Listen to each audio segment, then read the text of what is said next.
دیکھیے بر صغیر کی اصطلاح غلط ہے۔ بر صغیر تو کسی چھوٹے سے جزیروں کو بھی کہہ دیں گے، چھوٹی خشکی۔ یہ ترجمہ کیا گیا ہے سب کانٹیننٹ کا۔ کانٹیننٹ کہتے ہیں بر اعظم کو، بر اعظم کانٹیننٹ۔ تو اعظم سے نیچے آتا ہے عظیم، یہ بر عظیم ہے ہند، بر عظیم پاک و ہند۔ آج ہم اسے پاک و ہند کہیں گے، پہلے یہ بر عظیم ہند تھا۔ یہ غلط لفظ ہمارے ہاں لکھنے میں بولنے میں آ گیا ہے۔ بر صغیر تو کسی چھوٹے سے جزیرے کو بھی کہتے ہیں کہ چھوٹی سی خشکی، یہ بہت بڑی خشکی ہے۔ یہ بر اعظم ایشیا کا ایک بہت بڑا علاقہ ہے، اس لیے اعظم سے ایک سیڑھی نیچے اتریے تو عظیم ہوتا۔ یہ بر عظیم ہے، بر صغیر نہیں۔ اسی طرح مسلمان غیر اسلامی ریاست میں اس میں بھی ایک مغالطہ ہے، گویا کہ دنیا میں کوئی خالص اسلامی ریاست بھی ہے، جبکہ آج دنیا کی تمام مسلمان مملکتیں خالص غیر اسلامی ہیں۔ تو گویا کہ بنیادی طور پر کوئی فرق واقع نہیں ہوا۔ مسلم اکثریت کا ملک ہونا اور بات ہے، اور اسلامی ریاست ہونا اور بات ہے، زمین و آسمان کا فرق۔ بہرحال ان دونوں موضوعات پر میں کوشش کروں گا کہ اپنے خیالات آپ کے سامنے رکھوں، اور مجھے اندیشہ ہے کہ آپ میں بہت سے حضرات میری بعض آراء سے اتفاق نہیں کریں گے، لیکن میں خلوص و اخلاص کا تقاضا پورا نہیں کروں گا، نہ اپنی ذات سے نہ آپ سے۔ اگر وہی بات آپ سے نہ کہوں اور آپ کے سامنے نہ رکھوں کہ جو میری حقیقی رائے ہے، تو میں چند باتیں رکھوں گا، قبول کرنا نہ کرنا آپ کا کام ہے۔ دیکھیے بر عظیم پاک و ہند کے ضمن میں سب سے پہلے تو دو بدقسمتیوں کو نوٹ کر لیں۔ پہلی بدقسمتی یہ کہ یہ بر عظیم دور نبوت کی سعادتوں سے محروم رہا۔ دور نبوت میں یہاں تک دعوت اسلام نہیں پہنچی۔ اکا دکا کوئی لوگ مسلمان ہوئے ہیں۔ مالابار کا کوئی راجہ تھا جس نے شق القمر کا معجزہ اپنی آنکھوں سے دیکھا تھا۔ اسے جب معلوم ہوا یہ تو اصل میں ایک عرب میں پیدا ہونے والے رسول کی انگلی کے اشارے سے ہوا تھا، تو وہ ایمان لے آئے۔ لیکن یہ آئسولیٹڈ واقعات ہیں۔ بحیثیت مجموعی بر عظیم پاک و ہند دور نبوت کی برکات سے محروم رہا۔ پھر یہ کہ دور خلافت راشدہ کی برکات سے بھی محروم رہا۔ یہاں اسلام کسی قابل ذکر حیثیت میں آیا ہے دور بنی امیہ میں، وہ بھی کسی دعوت و تبلیغ کے مثبت مقصد کے لیے نہیں، بلکہ ایک انتقام اور بدلے کے لیے کہ کچھ مسلمان تاجروں کا ایک بحری قافلہ جو سرندیپ سے لنکا سے جا رہا تھا عرب کی طرف، اسے یہاں کراچی کے قریب اسے یہاں کے سندھی ڈاکوؤں نے لوٹ لی۔ اس پر مطالبہ آیا اسلامی مسلمان حکومت کی طرف سے، وہ ملوکیت تھی۔ اب وہ اسلامی حکومت اس معنی میں نہیں رہی تھی جس معنی میں کہ خلافت راشدہ اسلامی حکومت تھی، کہ جو قیدی ہے تمہارے پاس رہا کرو اور کمپنسیٹ کرو جو بھی نقصان یہاں ان مسلمان تاجروں کا ہوا ہے۔ جب اس کے جواب میں بالکل منفی رد عمل موصول ہوا تو پھر چڑھائی کا فیصلہ کیا گیا، گویا کہ یہ ایک سزا دینے کی ایک مہم تھی۔ بہرحال اس وقت جو اسلام یہاں آیا تھا اس کے کریکٹرز اس اسلام سے کچھ مختلف تھے جو بعد میں یہاں آیا۔ وہ اسلام جو محمد ابن قاسم کی سرکردگی میں سندھ میں آیا اور سندھ سے آگے بڑھ کر ملتان بلکہ موجودہ پاکستان کے تقریباً پورے نصف علاقے تک پہنچ گیا تھا، فٹ ہلز آف کشمیر تک، یہ اسلام خالص عربی اسلام تھا۔ ملوکیت تو آ گئی تھی لیکن بدویت اور عربیت جو ہے اس کی چھاپ اس پر ابھی گہری تھی۔ اور اس اسلام میں نہ ابھی فرقے تھے، نہ مسلک تھے، نہ حنفی، نہ مالکی، نہ شافعی، نہ حنبلی، نہ عقائد کے بارے میں بحثیں شروع ہوئی تھی، علم کلام کی بحثیں ہوئی تھی، نہ ابھی یونانی فلسفے اور منطق کا حملہ ہوا تھا، ابھی کچھ نہیں تھا۔ سادہ اسلام، اسلام اپنی اصل سادگی پر برقرار تھا، چنانچہ اس کی قوت تسخیر بڑی زبردست ثابت ہوئی، اور خاص طور پر محمد ابن قاسم جو نوجوان 17-18 برس کا نوجوان اور نہایت نیک اور پاک باز، سندھ کے ہندوؤں نے جو اپنی ایک روایت ہے کہ اس طرح کا آدمی تو کوئی اوتار ہی ہو سکتا ہے۔ فارسی میں بھی کہا جاتا ہے کہ در جوانی توبہ کردن شیوہ پیغمبری است، جوانی کے اس عمر میں بھی کوئی شخص پاک زندگی گزار رہا ہو، یہ تو پیغمبروں کا طریقہ ہے، اور ہندوستان میں تصور پیغمبروں کا نہیں تھا، اوتاروں کا تھا۔ تو اسے بھی ایک اوتار سمجھ کر اس کی مورتیاں تراش کر مندروں میں رکھ لی گئی اور ان کو پوجا جانے لگا۔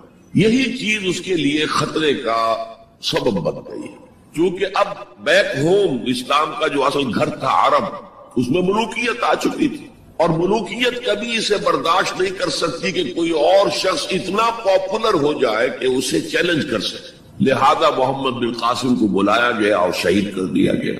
اب اس کے بعد ظاہر بات ہے کہ وہ اسلام ریسیڈ کرنا شروع ہوا، واپس آنا شروع ہوا، اس کے کچھ اثرات اس علاقے میں رہ گئے، لیکن اسلام کی واپسی ہو۔ یہ اسلام کا پہلا ورود تھا بر عظیم کی سرزمین پر۔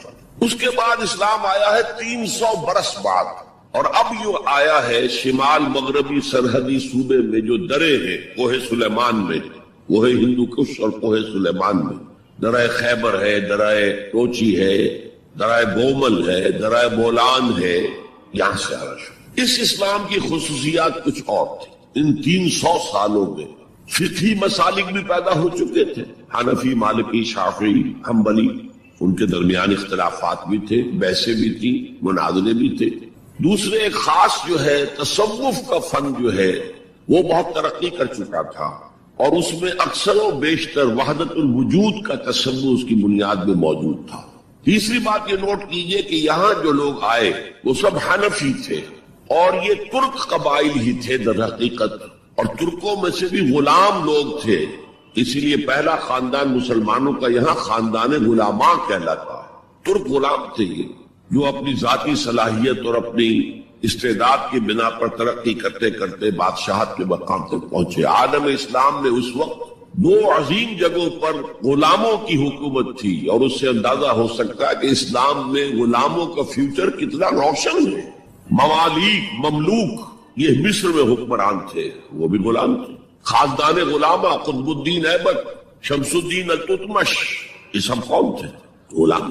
بہرحال اب جو اسلام آیا اس میں قیادت کی ایک تسلیس پیدا ہو چکی تھی، توحیدی شان نہیں رہی تھی۔ خلافت راشدہ میں قیادت توحیدی تھی، خلیفہ وقت ہی حاکم بھی تھے، خلیفہ وقت ہی مجتہد بھی تھے، عالم بھی تھے، اور وہی سب سے بڑے اللہ والے بھی تھے۔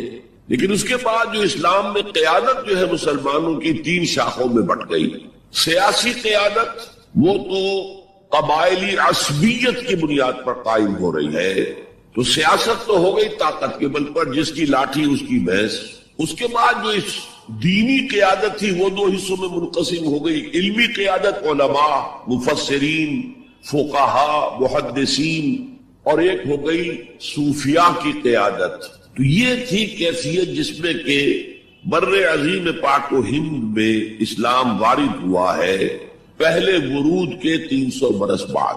اب اس کے 500 برس کے بعد یہاں ایک اور ایلیمنٹ آیا، اور وہ تھا شیعیت کا۔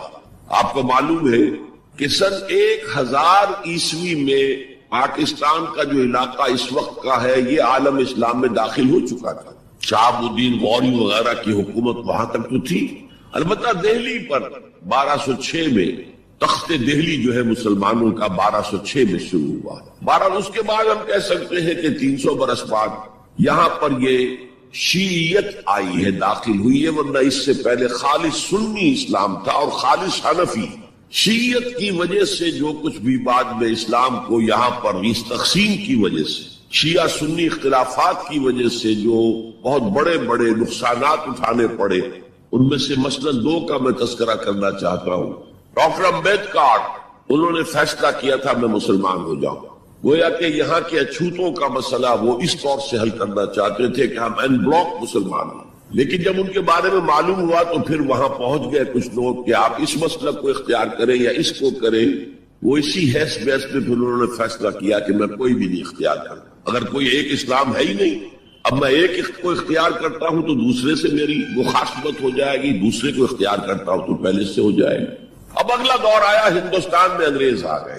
یہاں موجود بہت سے غیر مسلموں کو شاید میری باتیں اب کچھ ناگوار گزرے، لیکن کچھ حقائق ہیں جو تلخ ہے لیکن حقائق ہیں، انہیں سمجھنا چاہیے۔ انگریزوں نے یہاں آ کر حکومت چھینی سی مسلمانوں سے بیشتر۔ ویسے تو یہ کہ ہندو راجے مہاراجا بھی تھے، لیکن بیشتر علاقوں میں تو مسلمان حاکم تھے۔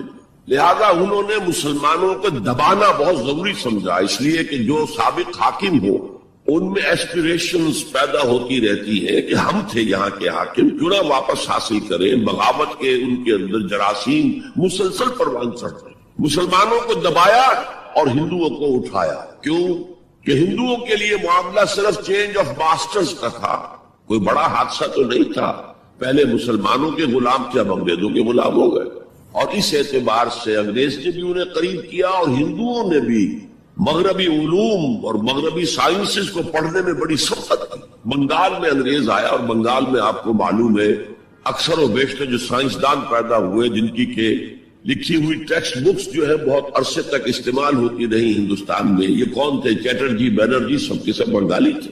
ایک اور بات یہ ہے کہ ہندو اپنے ماضی سے بہت دور آ چکے تھے، ان کا ماضی عظمت والا، آخر اشوک کا دور بہت عظمت کا، چندر گپت موریہ کا دور بہت عظمت کا، وکرماجیت کا دور بہت عظمت کا تھا، لیکن وہ بہت پیچھے جا چکے تھے۔ تقریباً مسلمانوں کی آمد کی وجہ سے 1000 سال کا فصل واقع ہو چکا۔ لہذا تہذیب و تمدن کے لیے بھی جیسے کہ انہوں نے مسلمانوں کے زمانے میں فارسی پڑھی، فارسی پڑھتے تھے، کوڈ لینگویج فارسی ہے، جیسے کہ پھر بعد میں مسلمان اور ہندو اور سب نے انگریزی پڑھی، ملازمتیں ملیں گے تو انگریزی پڑھنے والوں کو ملیں گے، راستہ کیریئرز کا کھلے گا تو انگریزی پڑھنے والوں کا کھلے گا۔ اسی لیے کہاوت تھی ہندوستان میں، پڑھے فارسی اور بیچے تیل، دیکھو رے قسمت کے کھیل۔ اب فارسی پڑھتے تو اسے کہیں حکومت کے اندر اہلکار ہونا چاہیے، اس کی حیثیت کچھ اور ہونا چاہیے، فارسی پڑھ کے اور تیل بیچنا۔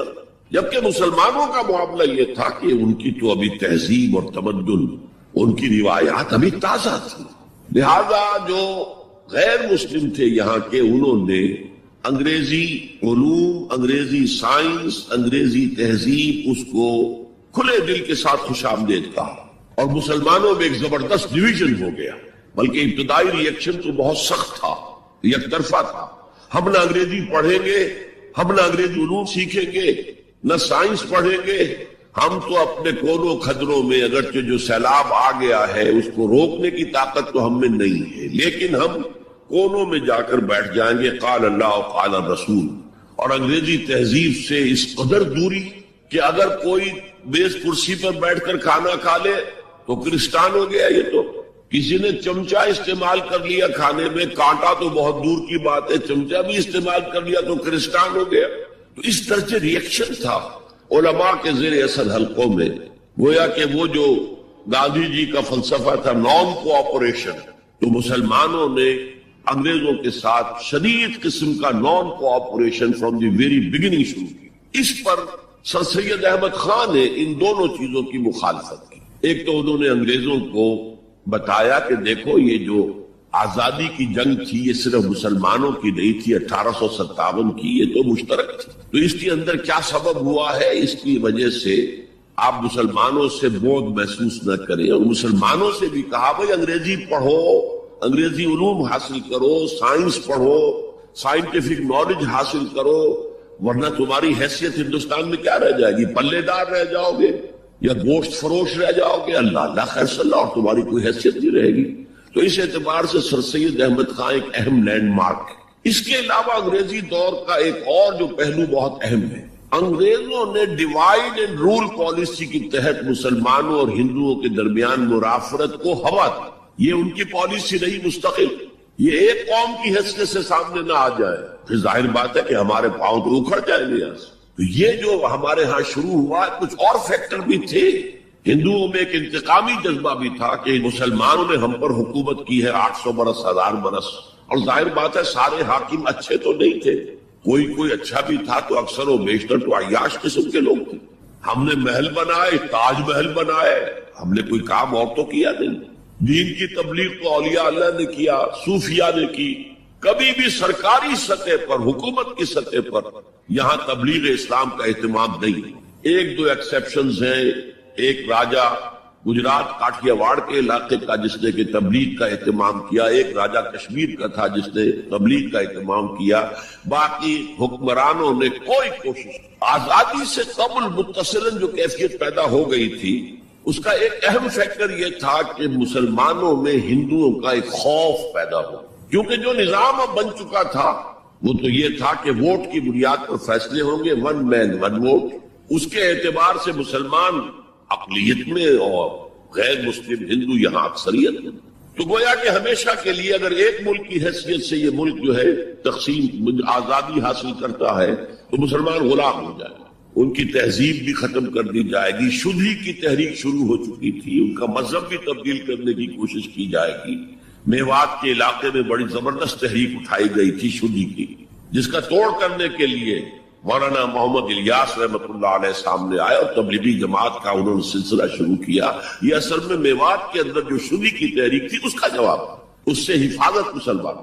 تو اندیشہ یہ تھا کہ ہندو ایکسپلائٹ کرے گا، ہماری تہذیب کو ختم کرے گا، ہماری زبان کو ختم کرے گا، معاشی طور پر ہمیں ایکسپلائٹ کرے گا، مفلوج کرے گا، اور اپنی سی کوشش کرے گا کہ ہمارا مذہب بھی تبدیل کرا دے. تو مسلمانوں کی ایک قومی جماعت، اگرچہ وہ شروع میں قومی اس کو کہنا غلط تھا، وہ نوابوں، جاگیرداروں، نوابزادوں ان کی جماعت تھی مسلم لیگ، جو 1906 میں قائم ہوئی. مسلمان عوام کا اس سے ساتھ کوئی نہ رابطہ تھا، نہ ان کا کوئی رابطہ عوام کے ساتھ. اس کی جو 1906 سے لے کر 1924 تک کی جدوجہد ہے، وہ ساری دفاعی جدوجہد تھی. ہمارے یہ حقوق ہونے چاہیے، ہمیں اس کی ایشورنس دی جانی چاہیے، ہمیں سیپریٹ الیکٹوریٹ دیا جائے، اور یہ کہ اس سے بھی آگے بڑھ کر ہمیں مرکز میں کچھ زیادہ حیثیت دی جائے تاکہ ہماری بھی کوئی حیثیت ہو، کوئی توازن پیدا ہو سکے. بس اسی پر ساری گفتگو گفت و شریف تھی.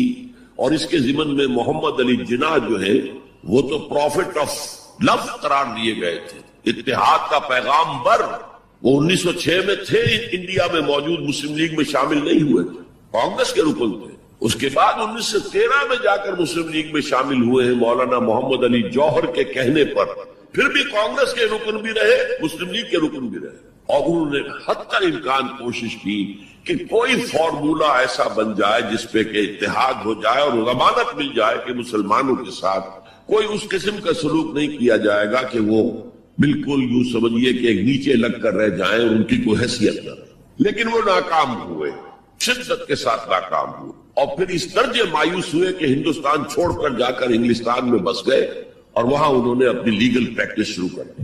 ایس ایم اکرام صاحب جو ایک بڑے مصنف ہیں، آب کوثر، موج کوثر، روض کوثر کے جو مصنف ہیں، وہ اہم ترین کتابیں ہیں 3 مسلم انڈیا کی، political as well as cultural history, ثقافتی جو معاملہ ہے وہ بھی ساتھ ساتھ ہر دور میں کیا اس کا رنگ رہا ہے. تو اس کو بہت ہی سمجھیے ایک بڑے ماہرانہ انداز میں انہوں نے بہت عمدگی کے ساتھ مرتب کیا ہے. وہ اس وقت آکسفورڈ میں پڑھ رہے تھے، طالب علم سے نوجوان. وہ ملے محمد علی جناح سے. اس وقت تک ابھی وہ قائد اعظم کا تو خطاب انہیں نہیں ملا تھا، محمد علی جناح. اور ان سے کہا آپ ہندوستان چھوڑ کے کیوں آ گئے؟ ہندوستان کے مسلمانوں کو تو آپ کی ضرورت ہے. تو انہوں نے سخت الفاظ کہے تھے کہ ہندو ناقابل اصلاح ہے. یہ اس وقت کی ہندو قیادت پر ان کا تبصرہ تھا. اور مسلمانوں کا حال یہ ہے کہ ان کا کوئی لیڈر مجھ سے صبح جو بات کرتا ہے شام تک ڈپٹی کمشنر یا کمشنر یا گورنر تک پہنچا دیتا ہے. تو ایسی قوم کی قیادت میں کیسے کروں؟ لیکن اصل میں ایک ٹرننگ فیکٹر آیا ہے، turning point in the history of Muslim league movement, and that was 1930. اس میں جو الہ آباد میں مسلم لیگ کا سیشن ہوا تھا، اس میں خطبہ صدارت دیا تھا علامہ اقبال. علامہ اقبال اس سے پہلے ہندوستان میں ایک سور پھونک چکے تھے کہ اب اسلام کی نشأت ثانیہ کا دور آنے والا ہے، اسلام جو ہے دوبارہ دنیا کے اندر برسر عروج آئے گا. ایک امید افزا صورتحال علامہ اقبال نے اپنی ملی شاعری سے پیدا کر دی. کتاب ملت بیضا کی پھر شیرازہ بندی ہے، یہ شاخ ہاشمی کرنے کو ہے پھر برگ و بر پیدا. سبق پھر پڑھ صداقت کا، شجاعت کا، عدالت کا، لیا جائے گا تجھ سے کام دنیا کی امامت کا. نوا پیرا ہو اے بلبل کے ہو تیرے ترنم سے، کبوتر کے تنے نازک میں شاہی کا جگر پیدا. اور ویسٹرن سیویلائزیشن کو انہوں نے چیلنج کیا تھا. دیار مغرب کے رہنے والوں، خدا کی بستی دکان نہیں ہے، کھڑا جسے تم سمجھ رہے ہو وہ اب ذرے کم عیار ہوگا. تمہاری تہذیب اپنے خنجر سے آپ ہی خودکشی کرے گی، جو شاخ نازک پہ آشیانہ بنے گا ناپائیدار. کہ یہاں فرسٹ ورلڈ وار کے بعد جو عالم اسلام کی کیفیت ہوئی تھی، اس پر کس قدر یاس انگیز، نا امیدی سے بھرا ہوا مرثیہ مولانا حالی نے لکھا تھا. قوم کی زبان اس وقت وہ قومی شاعر، قومی شاعر جو ہے قوم کی زبان ہوتا ہے. پستی کا کوئی حد سے گزر نہ دیکھے، اسلام کا گر کر نہ ابھر نہ دیکھے، مانے نہ کبھی مد ہے ہر جزر کے بعد دریا کا ہمارے جو اتر نہ دیکھے. اور آخر میں جو مناجات بحضور سرور کونین صلی اللہ علیہ وسلم، اے خاصہ خاصان رسول وقت دعا ہے، امت میں تیری آ کے عجب وقت پڑا ہے. وہ دین جو بڑی شان سے نکلا تھا وطن سے پردیس میں، وہ آج غریب الغربا ہے. اسی قسم کے مرثیے علامہ شبلی نے کہے، مولانا حمید الدین فراہی نے کہے، لیکن اقبال پہلا شاعر ہے جس نے کچھ مرثیے بھی کہے. جب انگلینڈ جاتے ہوئے وہ گزر رہے تھے سسلی، جزیرہ سسلی کے پاس سے جہاز گزر رہا تھا، تو دل میں ہوک اٹھی ہے، کبھی یہ مسلمان جہازرانوں کا مرکز ہوتا تھا، بیس ہوتا تھا. رولے اب دل کھول کر ہے دیدہ خونابہ بار، وہ نظر آتا ہے تہذیب حجازی کا مزار. تھا یہاں ہنگامہ ان سیرا نشینوں کا کبھی، بحر بازی گاہ تھا جن کے سفینوں کا کبھی. کہا ہے مرثیہ بھی کہا، اقبال کے ہاں مرثیہ ہے، لیکن ساتھ ہی ایک امید افزا پیغام کہ اب دوبارہ نکل کے صحرا سے جس نے روما کی سلطنت کو الٹ دیا تھا، سنا ہے یہ قدسیوں سے میں نے، وہ شیر پھر ہوشیار ہوگا. یہ جو عوامی ایک فضا ان کی شاعری سے پیدا ہو چکی تھی، ملی شاعری سے، انہوں نے 1930 میں آ کر مسلم لیگ کی موومنٹ میں اس کا انجیکشن لگا دیا. اسی طرح چلتی ہوئی ایک تحریک تھی 1906 سے آئی تھی، 24 برس ہو چکے تھے 1930 تک، اب اس میں ایک انجیکشن لگا دیا گیا، احیاء اسلام. اس خطبے میں علامہ نے ایک طرف مسلم قومیت کو بہت مستحکم کیا دلائل کے ساتھ، عمرانی دلائل، پولیٹیکل سائنس کے جو مستحکم اصول ہیں ان کی بنیاد پر کہ مسلمان ایک علیحدہ قوم ہے. اور نمبر 2 انہوں نے کہا، اور یہ ایک پروفیسی تھی، ایک طرح کی مستقبل کے بارے میں ایک پیشن گوئی تھی، تجویز نہیں تھی. پارٹیشن آف انڈیا کی تجویز تو بہت بعد میں آئی ہے 1940 میں، یہ 1930 کی بات میں کر رہا ہوں.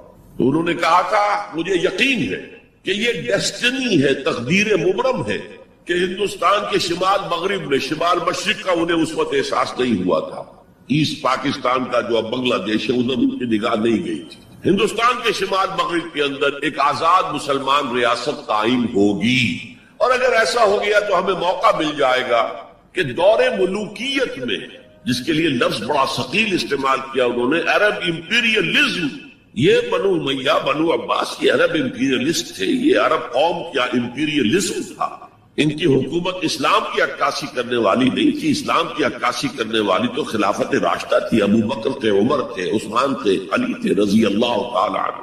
تو دور ملوکیت میں یا دور عرب امپیریلزم میں جو داغ دھبے آ گئے ہیں اسلام کے چہرے پر، انہیں صاف کر کے اور صحیح اسلام کی ایک شکل دنیا کو دکھایا. یہ انجیکشن ہے پازیٹیو مقصد کا. اس وقت تک، اس سے پہلے تک تحریک صرف ایک منفی جذبے پر چل رہی تھی، ہندو کا خوف، ہندو اکثریت کا خوف، ایکسپلائٹیشن کا اندیشہ. لیکن اب اسے ایک مثبت بنیاد دی گئی. 1932 میں قائد اعظم گئے انگلستان، لندن، گول میز کانفرنس میں.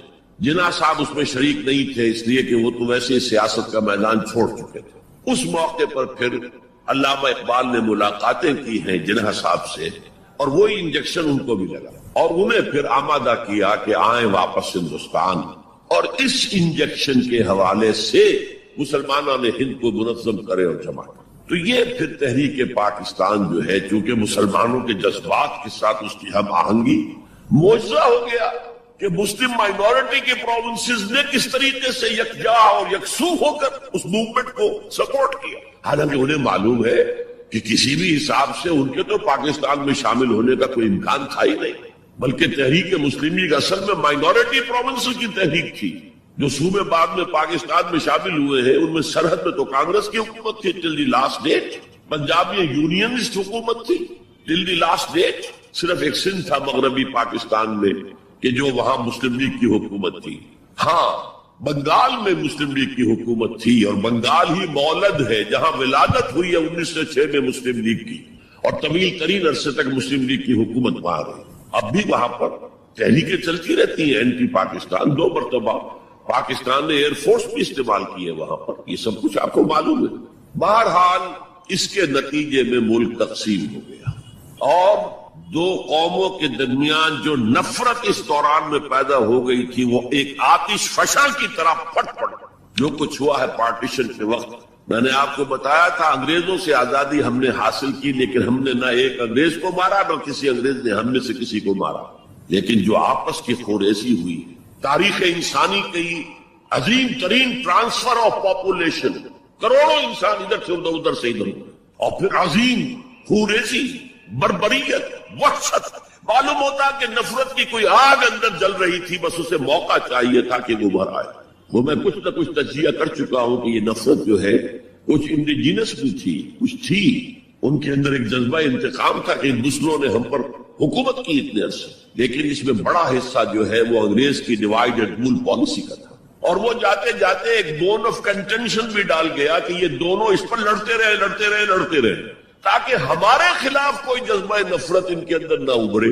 تو یہ انگریز کی پالیسی تو یقیناً بہت کامیاب تھی، لیکن وہ نفرت کا جو عالم اس وقت تھا اس کو آپ اس وقت امیجن نہیں کر سکتے. وہ نوجوان جو پیدا ہی ہوئے بعد میں پارٹیشن کے بھی 20 25 30 سال بعد پیدا ہوئے، انہیں کیا اندازہ ہو سکتا ہے؟ قطعاً اندازہ نہیں. کبھی کبھی ربط ہو جاتا ہے معاملہ، جیسے کہ کبھی کسی جگہ ہو گیا کبھی کسی جگہ ہو گیا.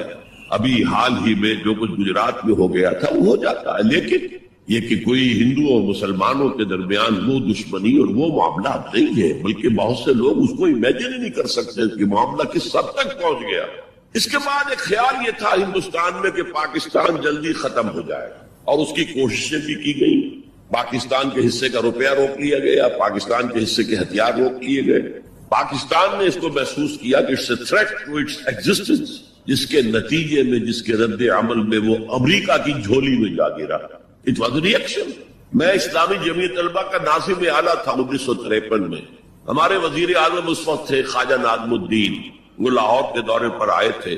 میں طلبہ کا ایک وفد لے کر ان سے ملنے گیا. ایک تو اس زمانے میں وہ اینٹی قادیانی موومنٹ چل رہی تھی اور اس میں بہت کچھ تو خون لاہور میں ہوا تھا، اس کے بارے میں میں نے کچھ باتیں کی. اور پھر میں نے ان سے کہا یہ میڈو اس بلا کا نام ہے. میڈو تھی اس وقت، مڈل ایسٹ ڈیفنس آرگنائزیشن. آپ کن بندروں میں ہمیں باندھ رہے ہیں؟ بہت ہی بھلے آدمی تھے. مجھے واقعہ یہ ہے کہ ایک ہی میری تو ملاقات ہے، لیکن اس شخص کی شرافت کا اور سادگی کا جو نقش قائم ہوا میرے دل پر وہ آج تک موجود. دیکھیے یہ معاملہ جو ہے یہ حکومت کا ہے، یا آپ نوجوان ہیں طالب علم ہے، آپ کا اس سے کوئی سروکار نہیں. میں ذرا نٹ کھٹ قسم کا تھا اس وقت بھی نوجوان. میں نے کہا جناب آپ ہمیں ان بندروں میں باندھ کر آپ چلتے بنیں گے، ملک تو ہم نے سنبھالنا ہے بعد میں. We must know what you are doing. بس یہ کہنے پر اچھا آگے کوئی جواب نہیں. دیکھیے الفاظ 3 جملے ان کے سنا رہا ہوں، یہ پوری ہماری تاریخ کا لب لباب بنتا ہے.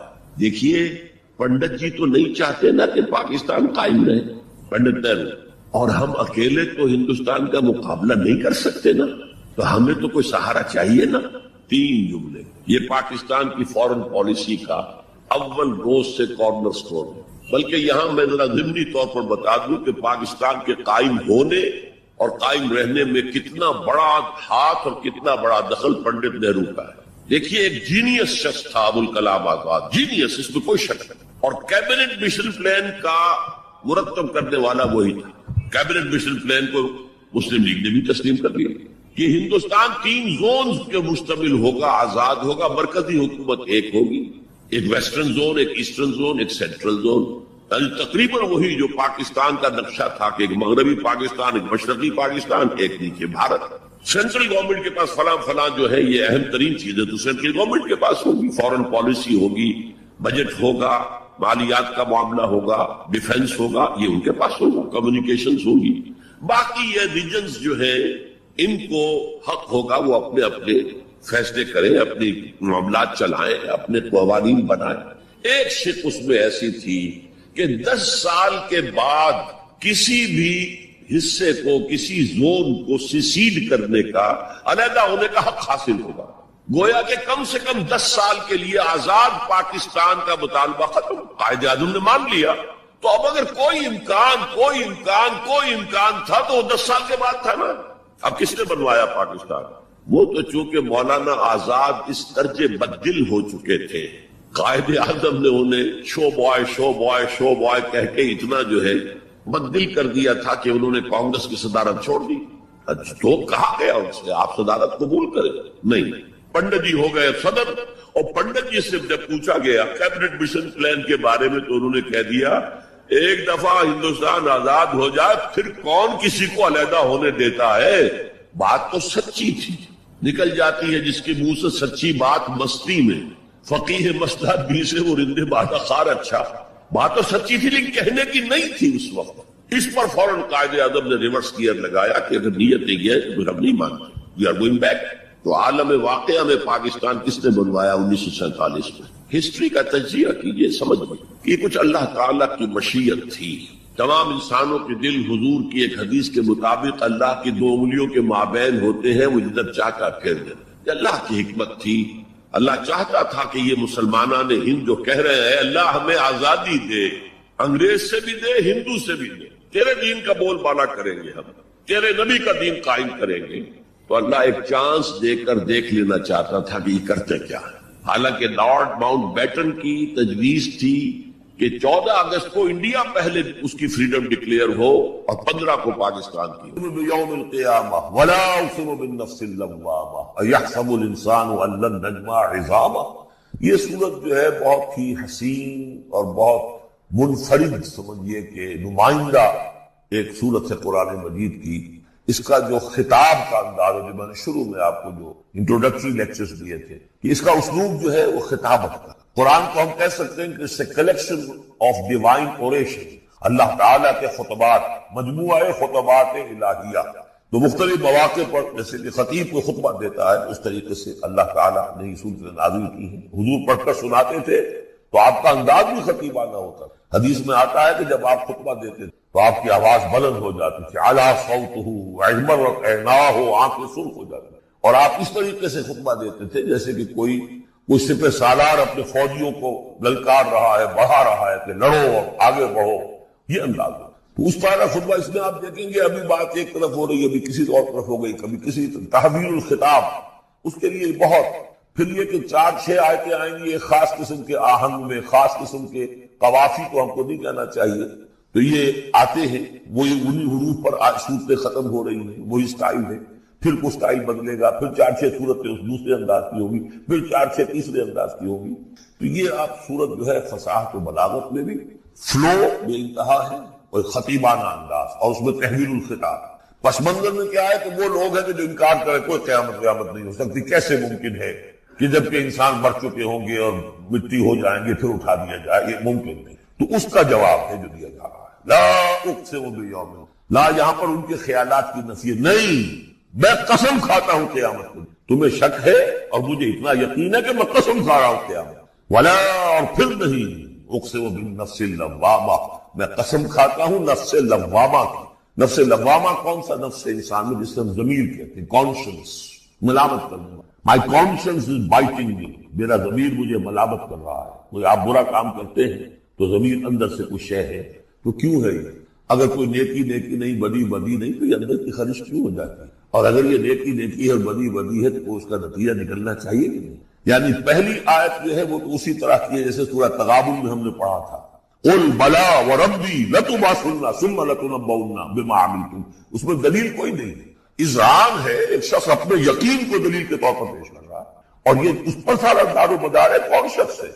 ایسا شخص کے جس سے کبھی کوئی جھوٹ کا تجربہ کسی کو نہیں ہوا، وہ کہہ رہا ہے۔ سیرت و کردار جو ہے محمد رسول اللہ کی، وہ گویا کہ دلیل کی حیثیت ہے اس قول کے۔ لا اقسم بیوم القیامہ ولا اقسم بالنفس اللوامہ، یہ تمہارے اندر موجود ہے قیامت کی دلیل، تمہارا ضمیر، تمہارا کانشنس۔ ایحسب الانسان ان لن نجمع عظامہ، کیا انسان یہ گمان کرتا ہے ہم اس کی ہڈیاں جمع نہیں کر سکیں؟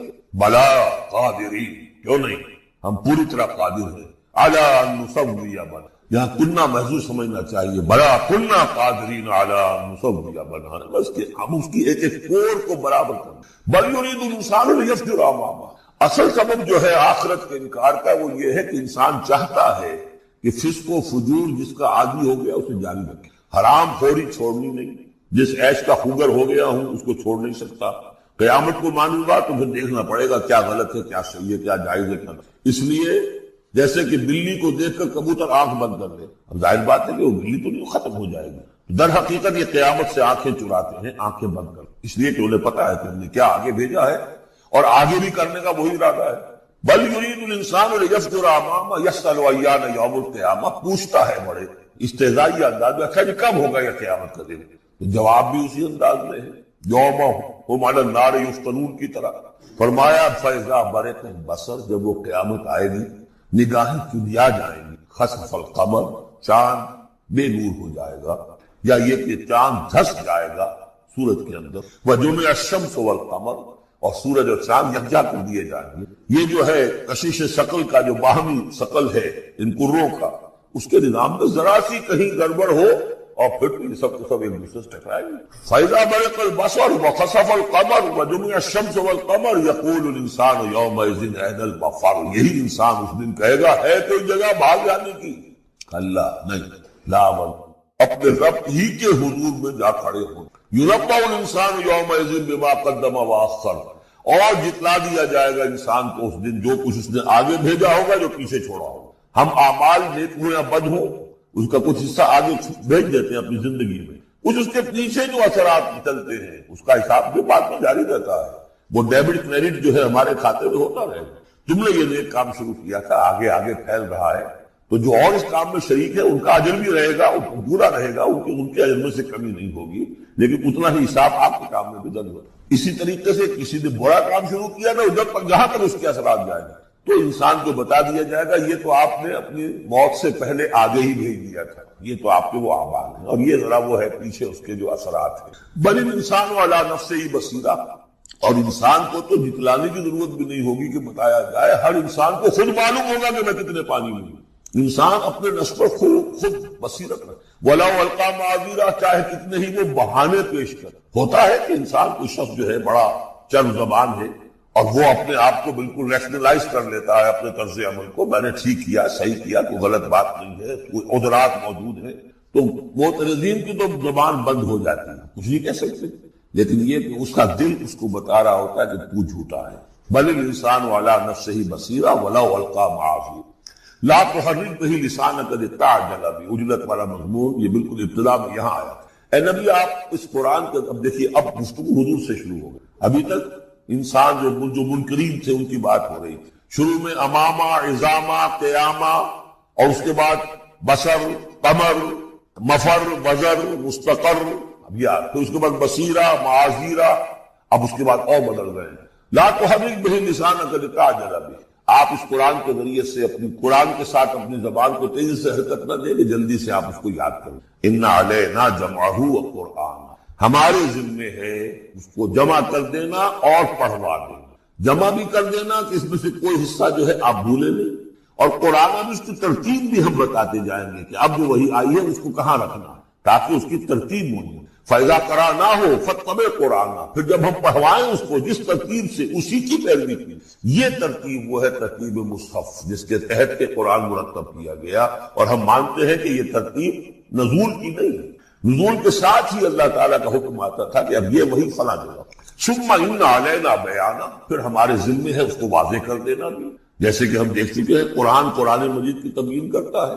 سورہ نساء میں دو احکام کے بارے میں آئے گا، یستفتونک، اور حالانکہ وہ حکم آ چکا ہے سورہ نساء میں پہلے، لیکن لوگوں نے سوال کیا، قل اللہ یفتیکم فی الکلالہ، اللہ واضح کر دیتا ہے، تم پر ابھی واضح نہیں ہوئی کلالہ کی بات، وہ وعدہ کر دیتا ہے۔ تو قرآن کے اندر بھی بعد میں واضح کر دی گئی چیزیں، اور یہ کہ پھر حدیث جو ہے سب سے بڑی شے ہے کہ جو اس کی بیان کرنے والی ہے، جو انزلنا الیک الذکر لتبین للناس ما نزل الیہم، یہ ذکر ہم نے اے محمد آپ پر نازل کیا ہے تاکہ آپ واضح کریں اس کو ان لوگوں کے لیے جن کے لیے ہم نے اسے نازل کیا۔ نازل آپ پر کیا ہے، صرف آپ کے لیے تو نہیں کیا ہے آپ پر، نازل کیا ہے لوگوں کے لیے۔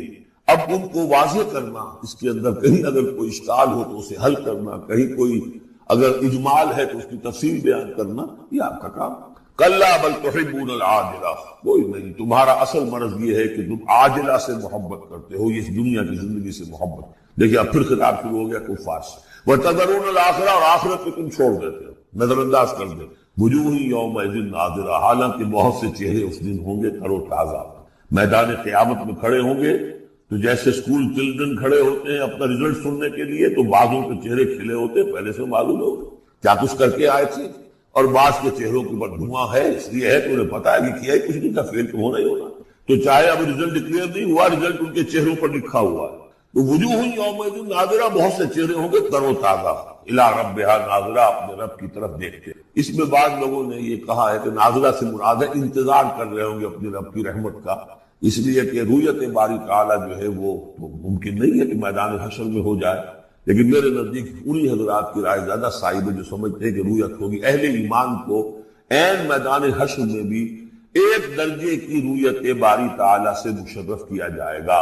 یہ مضمون آ جائے گا سورہ مطففین میں واضح ہوگا. اس کے برعکس وجوہ یومئذ باسرہ، بہت سے چہرے ہوں گے اس روز سوکھے ہوئے، اترے ہوئے، اداس، تب کی ریڑھ کی ہڈیاں توڑ. کلا اذا بلغت التراقی، اب ایک نقشہ دکھایا جا رہا ہے. ایک بڑی قیامت ہے. فاذا برق البصر وخسف القمر وجمع الشمس والقمر یقول الانسان یومئذ این المفر. ایک تو وہ ایک قیامت ہے جو فرد کی قیامت ہے، موت کے بعد قیامت صغریٰ. کلا اذا بلغت التراقی، جب یہ جان آ کے پھنس جاتی ہے ہنسلیوں میں. وقیل من راق، کہا جاتا ہے کوئی جھاڑ پھونک کرنے والا. بڑے بڑے ریشنلسٹ بھی اس مرحلے پر آ کر، بابا ڈاکٹروں نے جواب دے دیا، حکیموں نے جواب دے دیا، چلو کوئی تعویذ گنڈا کچھ ہو کہیں سے، کوئی جھاڑ پھونک کوئی تو ہو، کسی طریقے سے ہو. تو آخری درجے میں ان کو بھی انسان چیخ پکار کر لیتا ہے. قیل من راق، ہے کوئی جھاڑ پھونک کرنے والا. وظن انہ الفراق، اور گمان ہو گیا اس کو کہ اب تو فراق ہے، جانا ہے. یہ گھر بھی چھوڑنا ہے جو بڑے چاؤ سے بنایا تھا، اور یہ آل اولاد کو بھی چھوڑ کر جانا ہے. والتفت الساق بالساق، اور وہ جو جان کندنی کا عالم ہوتا ہے تو پنڈلی پنڈلی سے لپٹ رہے، جان نکلنی شروع ہوتی ہے جسم کے نچلے. الی ربک یومئذ المساق، اس دن تو تمہیں اپنے رب ہی کی طرف دھکیلے جانا. پھر بدل گئے قوافی. فلا صدق ولا صلی، تو نہ اس نے تصدیق کی نہ نماز پڑھی. ولکن کذب وتولی، بلکہ جھٹلا دیا اور پیٹھ موڑ لی. تصویر لفظی ہے جو نقشہ اس وقت ہوتا تھا. ثم ذهب الى اهله يتمطى، اور پھر چلا اپنے گھر والوں کے پاس اکڑتا ہوا جا رہا ہے. حضور کی بات کو تو نظر انداز کر دیا. امشو، چلو چلو یہاں سے. وَاصْبِرُوا عَلَىٰ آلِهَتِكُمْ، صبر کرو، جا کے جمے رہو اپنے آلہہ پر. ذهب الى اهله يتمطى اولى لك فاولى ثم اولى لك فاولى. افسوس ہے تجھ پر، اور افسوس ہے، اور پھر افسوس ہے تجھ پر، اور پھر افسوس. ايحسب الانسان ان يترك سدى، کیا انسان یہ سمجھتا ہے کہ اسے یوں ہی چھوڑ دیا جائے گا؟ کوئی بات پوچھ نہیں، کوئی حساب کتاب نہیں، کوئی جواب طلبی نہیں، کوئی اجر نہیں، کوئی سزا نہیں، کوئی جزا نہیں. الم یکن نطفۃ من منی یمنی، کیا نہیں تھا وہ ایک گندے پانی کی بوند جو ٹپکائی گئی. ثم کان علقا، پھر وہ ایک جوب کے مانند تھا کہ جو رحم مادر کی دیوار کے ساتھ چمٹی ہوئی. علقۃ فخلق، پھر اسی کو اس نے بنایا، اسی میں نقش و نگار بنا دیے، اسی میں آنکھیں آ گئیں، اسی میں کان آ گئے، اسی میں کیا کیا بنایا. فی ظلمات ثلاث، تین پردوں کے اندر. فجعل منہ الزوجین، اسی سے بنا دیے